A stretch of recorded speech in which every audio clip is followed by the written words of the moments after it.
নমস্কাৰ।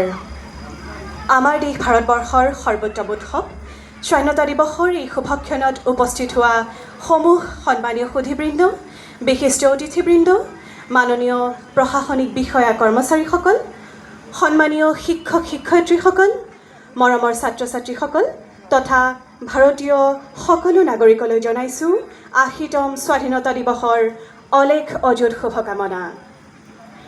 ৰঙাপাৰা সমজিলা প্ৰশাসনৰ তত্বাৱধানত ৰঙাপাৰা সমষ্টিৰ নামনি গাঁও খেলপথাৰত আজি এয়া স্বাধীনতা দিৱসটি উলহ মালহেৰে উদযাপন কৰা হৈছে।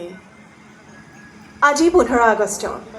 আজিৰ এই দিনটোতে 1947 চনত আমাৰ দেশ ভাৰতবৰ্ষই ব্ৰিটিছৰ কৰাল গ্ৰাসৰ পৰা মুক্তি লাভ কৰিছিল। দেশৰ স্বাধীনতা সংগ্ৰামৰ ইতিহাসৰ পাতে পাতে লিখা আছে অগণন বীৰ বীৰংগনাৰ ত্যাগৰ কাহিনী, যাৰ ফলস্বৰূপে আজি আমি মুকলি আকাশৰ তলত মুক্তভাৱে জীয়াই থাকিব পাৰিছোঁ।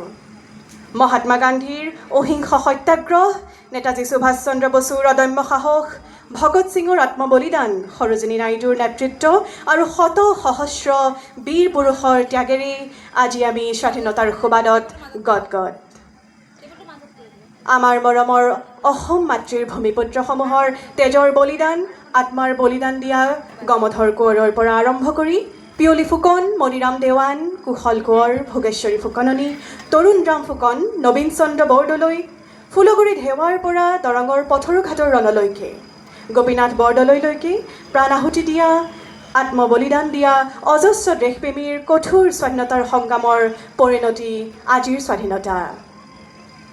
অবিভক্ত শোণিতপুৰ জিলাৰ গহপুৰৰ সাহসী জীয়ৰী কনকলতা বৰুৱা, যিয়ে হাতত পতাকা লৈ বুকুত স্বাধীনতাৰ সপোন বান্ধি মৃত্যু কুটি নিলে, সেই নাৰীৰ দেশত আজি আমি স্বাধীনতা দিৱস উদযাপন কৰিবলৈ পাই গৌৰৱবোধ কৰিছোঁ।